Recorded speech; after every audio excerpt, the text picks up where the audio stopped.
Dan Zakai, I'm the co-founder and CEO of MINDSPACE. MINDSPACE is a provider of co-working spaces in Israel, Germany, and now coming to Poland, Warsaw in October, where we are expected to launch our first location in the Halakushiki project. My name is Anna Walkowska, and I'm business developer at HUBHUB. That's also co-working space inspired by HB Revis. And we are present in Warsaw with official opening in September, and Bratislava, and a few other cities in CE within the next 2 years.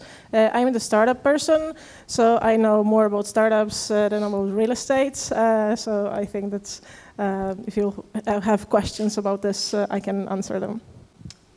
Good afternoon. My name is Tomasz Potkanski. I'm Deputy Executive Director of the Association of Polish Cities.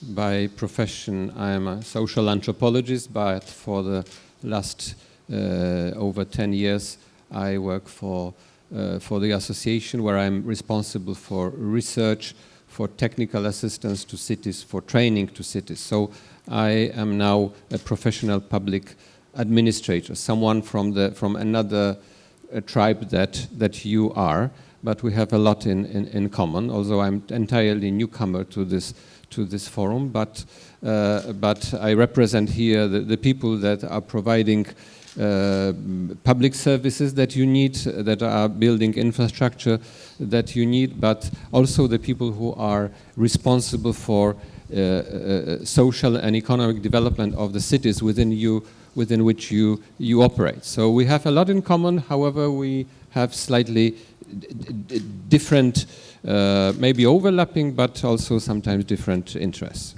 And from this perspective, I will try to comment and contribute to this session. Okay, thank you very much.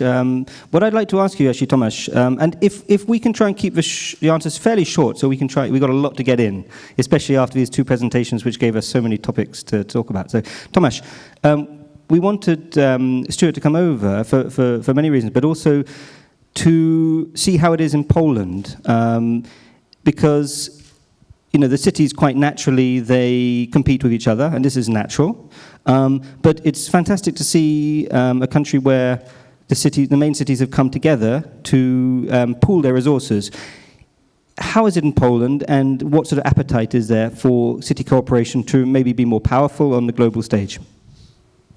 Okay, that's a very important subject for us. However, it requires, just to give an answer, I have to provide a little bit background. Poland, which you know as an economically prospering country, in fact is one of the most decentralized countries in the world. And it has been built like that in 1990. From day one, we learn a modern country as a decentralized country. An entire system socio-economic system is adjusted to this situation. Therefore, local governments in Poland are very strong. They have own resources. They have very wide management property. 30% of land in each city belongs to the city. So there are resources which we can use for development purposes.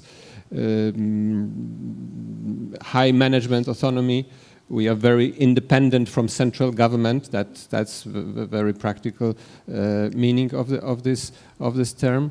And however, the last 25, 27 years occurred in the period of a liberal approach to economy, and we have embraced this approach entirely in economy, and that we are known for, but also in public administration, in local government public administration, not in central.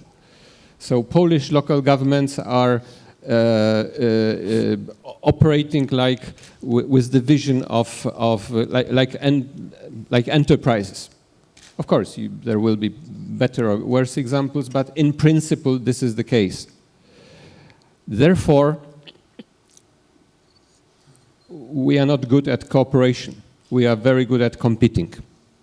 For investors, for resources, for for human capital. And only within the last, I would say, 5 years, we recognize that this strategy, which was very successful, and it is successful. Just look around, Poland looks quite well. However, there are limits to the successfulness of this approach. For the last 5 years, we are gradually realizing we have to cooperate. European Union helps a lot by providing funds, saying if you are better on cooperation, then this is a special part of ERDF for your infrastructure investment, but it has to serve entire agglomeration, entire metropolitan area. Not only metropolitan in a sense of Warsaw or Kraków or Gdansk, but also other smaller metropolitan areas. Poland is very polycentric. The network of cities is very dense, and and the problem that Yolande described as demographic changes has practical meaning to us. From younger population from small rural areas and smaller cities move to the regional cities and to Warsaw. And if they don't find a good offer, they go straight to Dublin or Berlin or other cities, which is just a fact. So we have lost close to 2 million of young professionals. Fortunately, we are gaining about 1 million of Ukrainian economic migrants. Many of them also highly skilled. So just a quick follow-up. Are you hopeful that, do you think that Polish cities should work together more, and are you hopeful it'll happen? Okay, I didn't say the last word. So we were not expert on cooperation. We are much better these days, and Warsaw metropolitan area, for a number of reasons, is is now very much practicing this approach. Basically all large regional cities are engaged in cooperation with their functional areas, with the municipalities around, building joint economic development strategies, social development strategies, building infrastructure that is trying to solve problems that you were identifying. And just final point on this. What about Warsaw, Poznan, Wrocław, Kraków, Gdansk? Are they going to work together closely, do you think? Or is there an appetite for that? If your question is whether they work together outside of Poland, together... Well, in a way, like the Scottish Cities Alliance, pooling resources on a global scale, being more powerful, more resources, technology for smarter cities, etc., working together to pool those resources. High intensity of experience sharing among us, however, not yet a joint effort to promote abroad. That's the reality. Okay, fine. Stuart, just on when the Scottish Cities Alliance was put together, was it everyone said, "Wow, that's a great idea," or were people reluctant? And where did the drive come from? Was it like on a national level, or how did that look? A lot of the drive came from the Scottish Government, who felt that it was better to see, particularly there's always been a history of competition between Edinburgh and Glasgow as the two biggest cities, and people have tried at various times to get them to work together, and the Cities Alliance was actually a way of bringing them together. So a lot of the drive did come from Scottish Government, but also from the cities as well, competing with, particularly in the case of Scotland, with Manchester, which is obviously quite near and has the Northern Powerhouse, has a city region deal. So Glasgow has one of them too, as does Inverness and Aberdeen. So we've been able to share some expertise and some experience. A lot of it did come from Scottish Government, who did a strategy around cities, but then the cities responded positively as well to that opportunity. They were positive about it. It didn't have to be like arms, behind their back sort of thing. I think there was some that were more positive about it than others, but I think partly that's also reflected in what's happened around local government elections and some changes there. But the main opportunity was around getting Glasgow and Edinburgh to work together, particularly competing with places like Manchester for investment in the north of the UK. Okay, thank you. Anna and Dan, just moving on to startups, because of course the foreign investment coming in has been a major driver in Poland. Polish companies getting bigger, these family-owned companies that Poland is quite famous for, which have been growing quite successfully. But the startup scene, from someone who's not in this, who doesn't know it so well, it's hard to understand if it's big or small. It's quite confusing. There's lots of, let's say, startup associations, this sort of thing. But I did hear a recent event HP Revis was doing that people say that it's around the corner, that startups could be a major driver in Poland. And I just want to see, is that the case? How does it look now? And can the Polish startup scene really develop? Can it make a big impact, for example, in business, on the office market, etc.? Anna, maybe if we start with you. Okay, in terms of numbers, we have identified about 2,500 startups in Poland, while in Warsaw it's a few hundred. Sorry, can I interrupt? How do you define a startup? Anyway, this is always a discussion. Startup is a company that is using technology to create solution for a problem. And it has to work on a bigger scale. So actually, it's not just every business that is starting, but it's something that can be that is scalable. And actually, startups experiment with business model because they just don't know if the innovation that they've built has a market. Yeah, so they build something, they test it, and if they have some customers, then it's great. But the problem in Poland is that it's very tough to actually get those customers, and that's why many Polish startups are very successful abroad, in the US, in the UK, even in Germany, because nobody there is asking the question, is it implemented already somewhere? So really? They're not asking? I mean, so in Poland people want to see something tried and tested, but in other countries they're more open to something new? Yes, exactly. And even with cities and corporations, they're looking for companies which are already well established, and they're not eliminated because they are too young or they have too risky new product that requires some engagement from people inside organizations.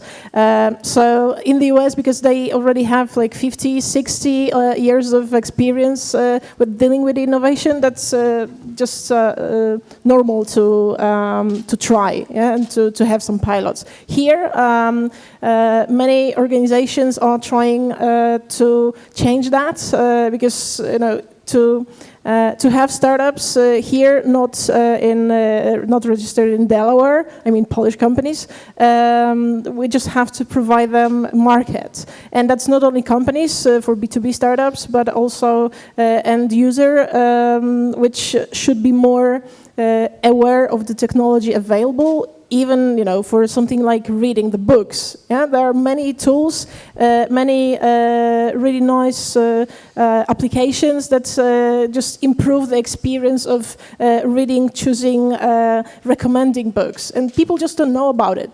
Most of the people have smartphones, but they don't install applications because they don't know how, they don't know which they could use, and it's still lots of things to be done. So actually the market is ready to consume the innovations that startups produce. Okay, thank you. I'm sure we'll come back. I mean, Dan, what Anna says, is that something that rings with you? You've been looking at the Polish market, as I understand, let's say with interest for about a year, and probably you have been watching it for longer. I mean, how do you see the startup situation? You're taking, I think, 3,000 square meters, is that correct? Yes, we are.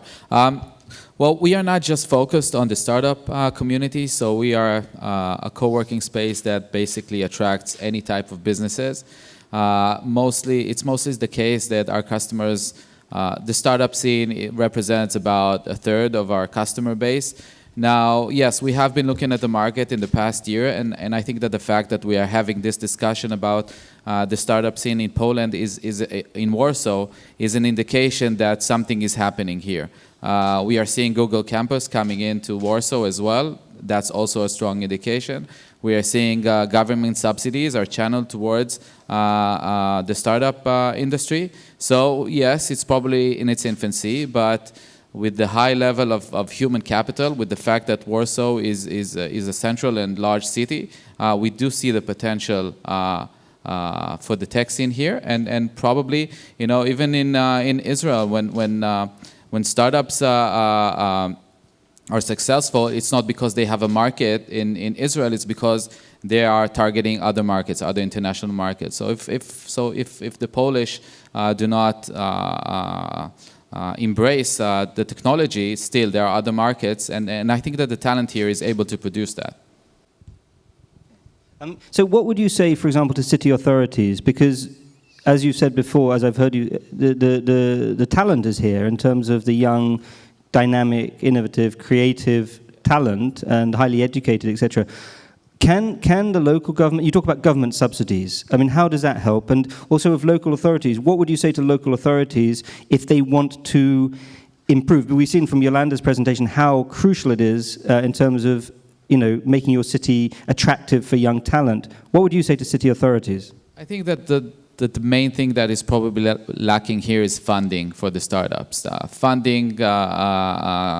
competitive funding scene creates more opportunities for the entrepreneurs who are willing to take more risks. I'm not sure that the authorities can do anything about it. It's a free market forces. I think that it's going to be driven by something else. So government subsidies towards funds that invest in innovation, efforts into attracting investors from abroad who will get some sort of benefits by investing here. I think that would be the key, because I think that the main thing that is missing here is capital, is funding for the startups. Anna, would you agree with that? Well, I would say that we already have lots of capital in Poland, lots of investment funds, and there is a program by PFR to actually attract foreign investors. What is PFR? Just for Polish Development Fund, yeah. And we expect to see about 100 of new VCs within the next 6 years. And this PFR is planning to spend 3 billion złotych till 2023. So it's lots of money that should be well spent. And that may be the case.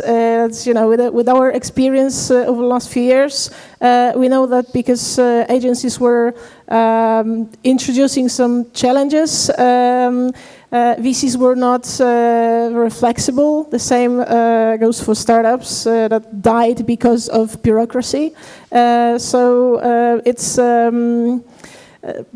it's like, I know that the current government wants to make it better than the previous one, so that's great. And the presence of foreign capital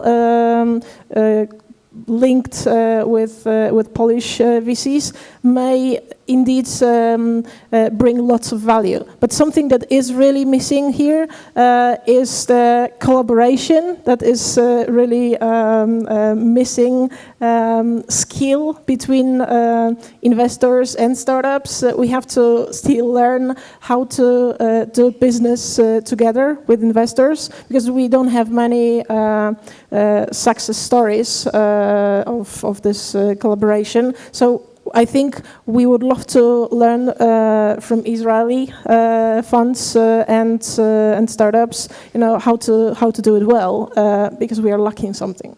Okay, thank you. Tomasz, you want to say something? Yes, I just want to add that the role, our established tradition, which is of course grounded in the legal system, but it has been established like that in the way that funding in co-funding or assistance, public assistance to startups would have to come from government funds, or which was until recently the main approach, just by the market investors. However, the role of local government would be to provide infrastructure, like business incubators, like well-prepared office space, in order to attract young people to stay in this particular city rather than move to another city, and develop local companies which will grow and give will move higher up in the chain value. So provide space, provide conditions, provide advice, but local governments are not providing direct funding in one way or another. That's not the approach we take. Okay. One more thing. We are talking about startups and new businesses here in Poland. And assuming only Poles are here. Not true.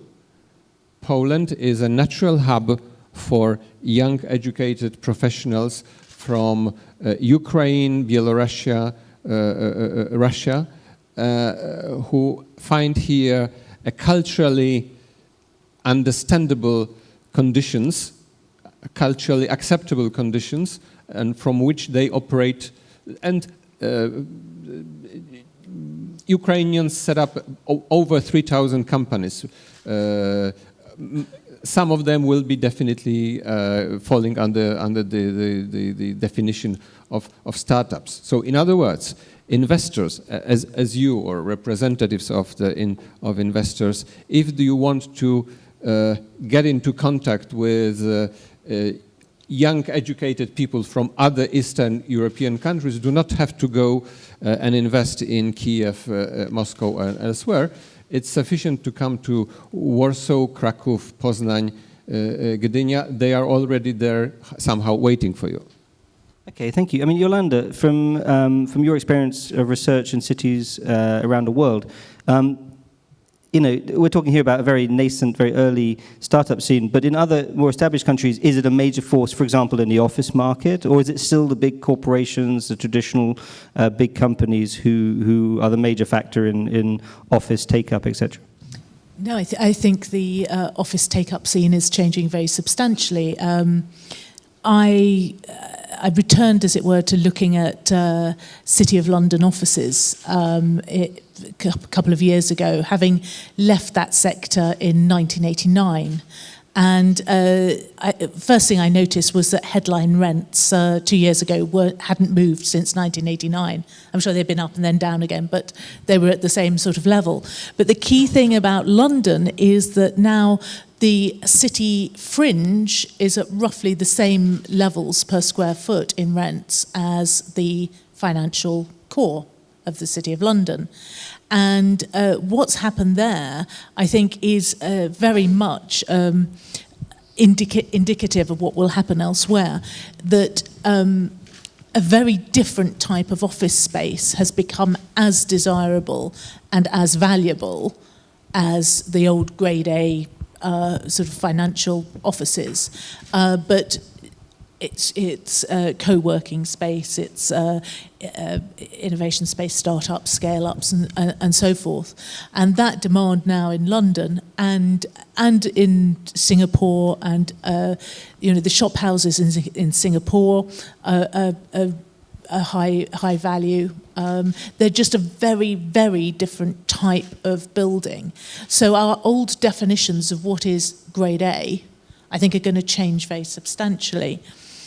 And one of the things that I'm very conscious of in any of these conversations is that we kind of look to the global gateway cities for examples of what might happen, which I think is kind of right because they've tended to pioneer this. But the one thing we know for sure about the digital age is that everything's going to be totally different in 10 years' time.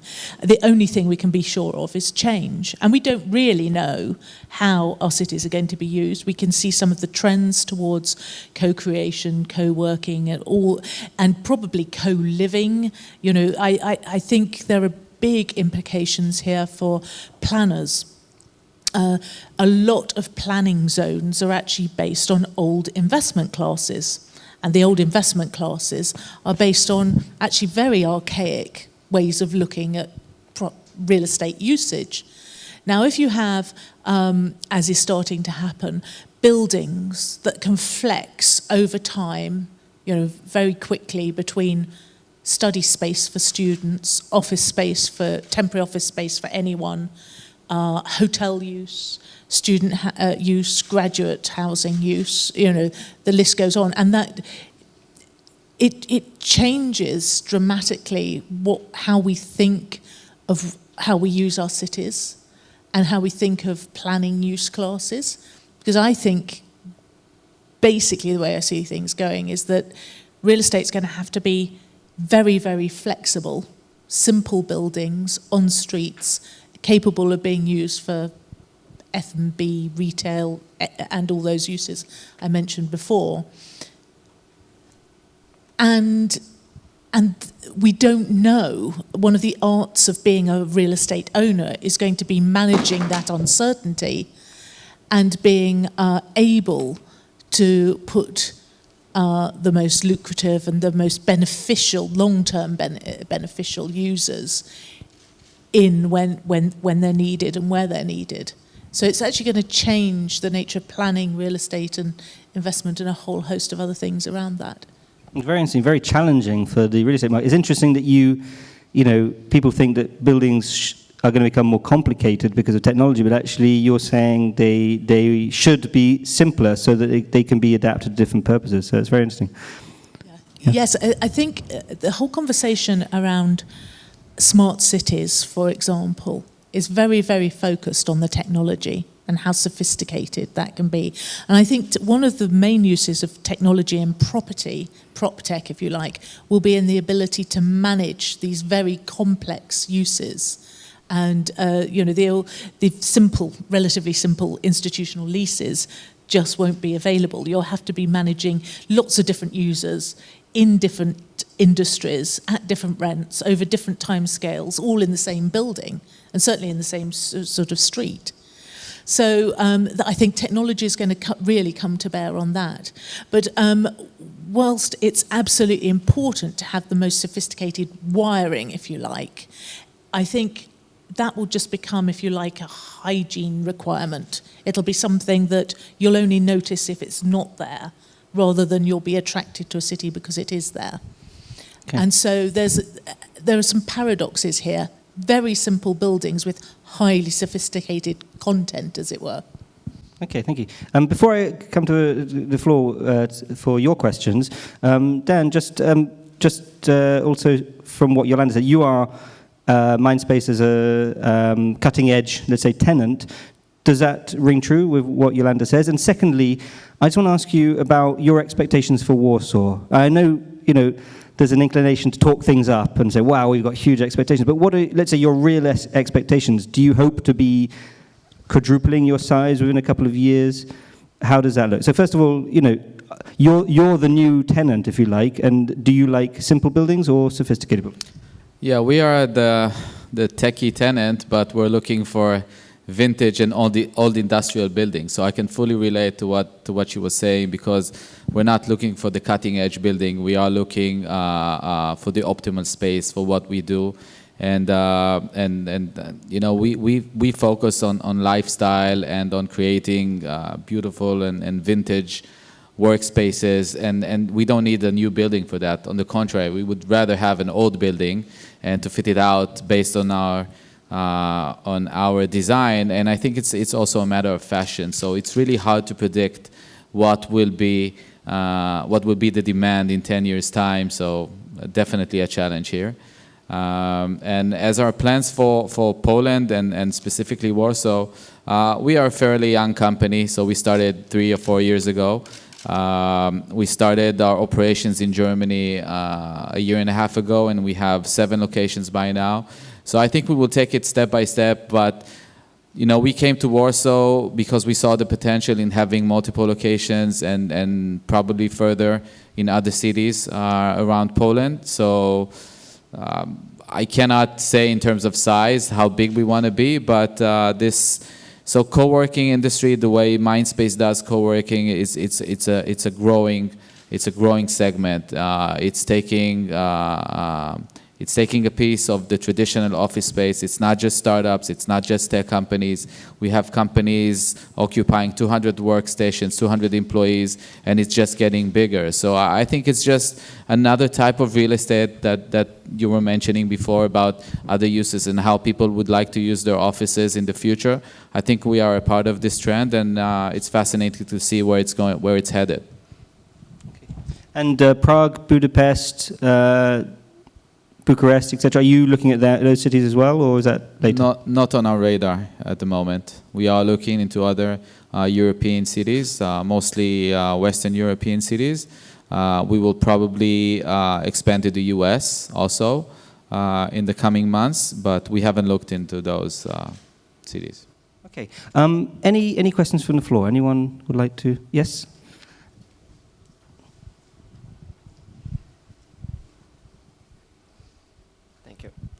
Hi, my name is David Delhamit. I have a question regarding, you mentioned human capital, people from Ukraine and other countries coming here, right?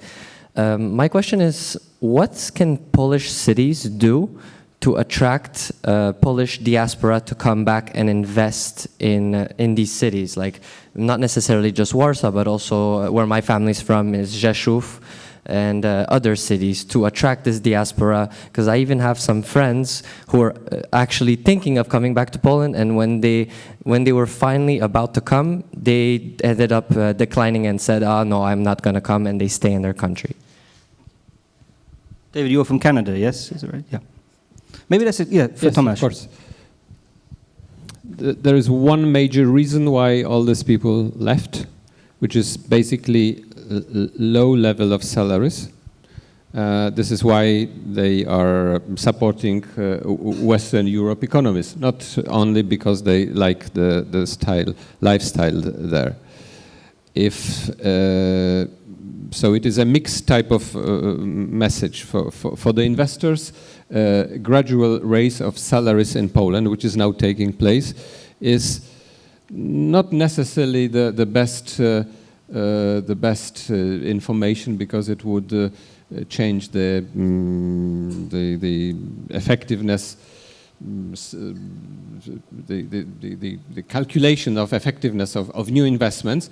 However, this is in our country, it is necessary to, number one, maintain those young people, and we are talking about 10 million people that we have that can leave to Western Europe if we continue to pay them low. 10 million people. This is the number of people that is now between 25 and 39, so they are the most productive age. And obviously not all, for a number of reasons, we don't have time, but there is a potential that this is a game. If we want to keep them, we have to provide them with higher salaries. Your friends from your country might consider coming back if the level of salaries is bigger, and so this is number one. The quality of life in Poland, safety,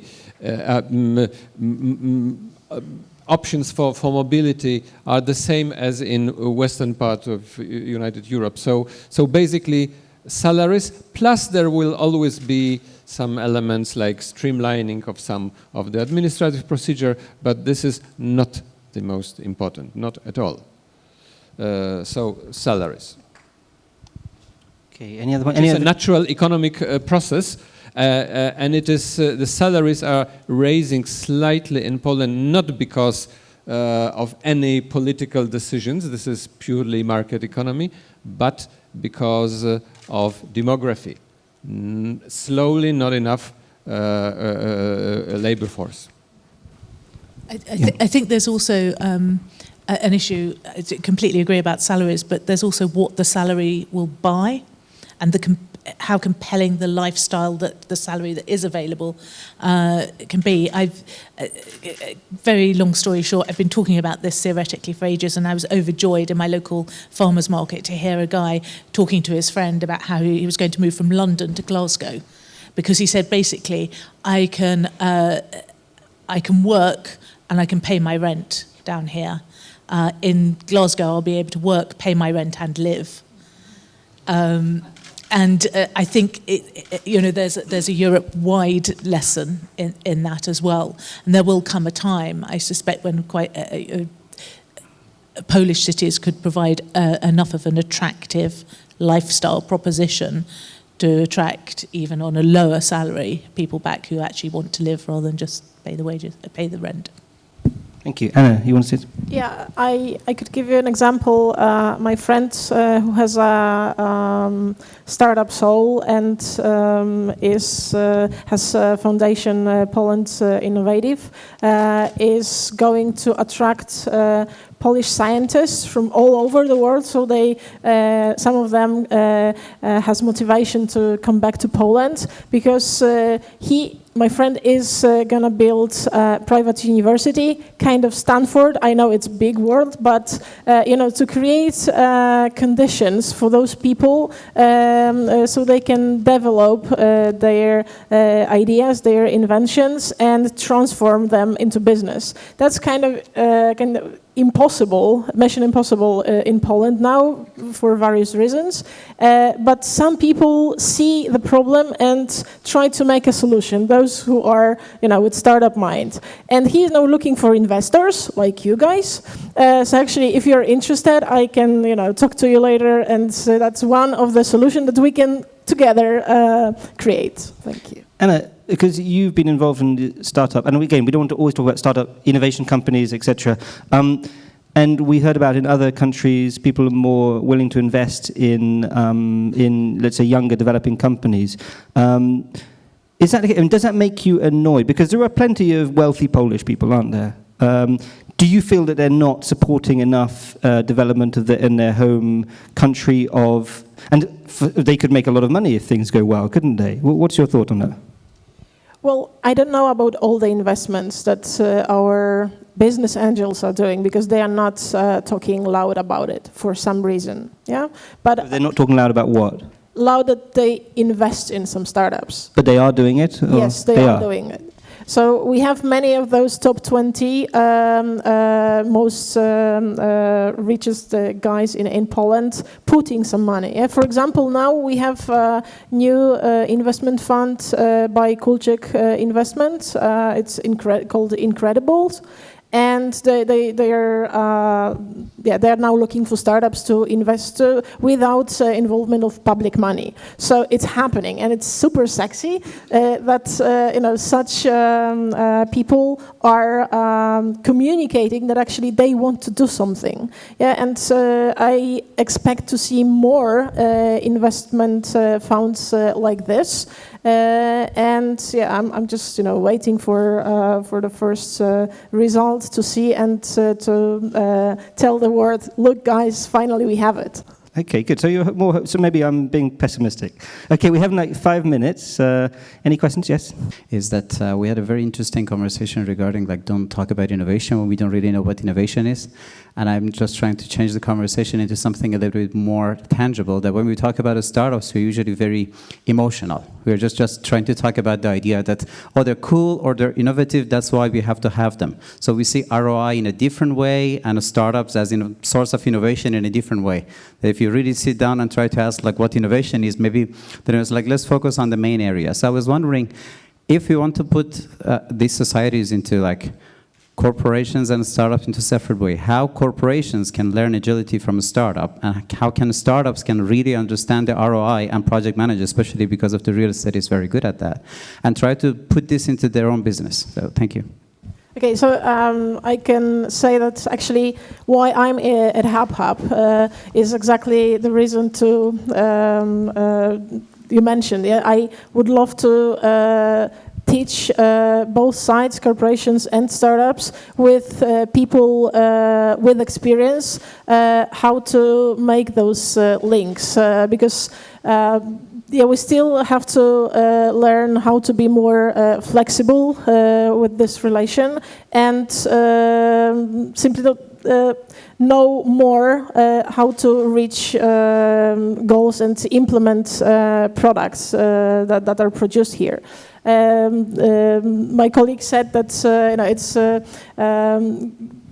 Actually, startups should automatically go global, but with our country, I would love to see this country be more innovative, and we can do it through startups, but we cannot do it without support from corporate sides and investors. So really something should happen here, and that means lots of knowledge that can be provided by co-working spaces like ours and like MINDSPACE to people in innovation teams in corporations and startups interested in implementing their solutions in those corporations, because that's kind of know-how that is almost secret or non-existing in this country, because there are not many examples of successful collaboration between startups and corporations. And those guys from Israel, they know how to do it. So they can transfer this knowledge here, and that's what I really, I'm looking forward. Yeah, in our specific locations, since locations are usually large, so 3,000 to 5,000 square meter, we usually have a mix of both corporations and startups together. And so our community creates that platform for them to cooperate. So we are seeing a lot of cooperations that just happen naturally by placing them in the same complex and by connecting them with one another. So hopefully we'll be able to contribute just a little bit from our side to this happening. I'd like to add just an example of how kind of disruptive to conventional real estate this sort of a cooperation between big existing corporates and new startups can be. I went to visit a sort of temporary space use in Hong Kong, where Swire Properties, one of the biggest, most conventional sort of developers and landowners there, had actually used what in Hong Kong terms was a sort of semi-derelict building, so it's only 20 years old or something. But they dedicated 2 floors, one to pure startups, where they ran competitions for ideas among a whole load of disparate people in this incubator unit. They imported talent from Silicon Valley who were experienced in VC and mentoring startups. And they effectively grew their own tenants. So they ceased to be a landlord. They charged no rent for these guys in that early stage. But they found, because they among all these different people who sort of sparked ideas from each other in this area, that they could very quickly populate the second floor where people did pay rent with people with companies, little companies that had grown. So the landlord started to become indistinguishable from mentor, and the whole business model of taking the maximum rent for the space, which would have happened in the past, changed to grow the occupants of the space for the future. And I think that's just a small example of how both the new technology impacts the old corporates and how the old corporates can adapt to facilitate and nurture the new technology.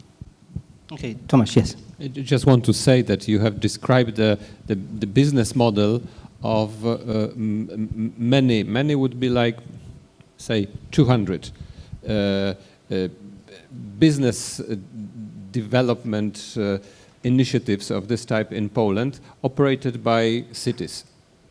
More than 100, probably not more than 200. So something in this range. And what you said is implemented in practice. So in a sense, they would do more or less what you are doing, but you are also probably, in your case, this mentoring aspect is much more sophisticated, much more up to the state of art. In the city environment, it is difficult to hire the mentor on a salary base who would really do the same. however, the space and the policy that you describe is part of what basically every Polish city is trying to do. So we are making progress. However, you are probably better prepared to do so. Okay, thank you very much. I'd like to, actually, we're going to close now. We have a panel, let's say, on more traditional real estate coming up, and be very interesting to hear what they say in the context of what they've heard so far. But Stuart, you came over very early this morning, and you're leaving very early tomorrow morning, and you haven't been to Poland. Have you been before?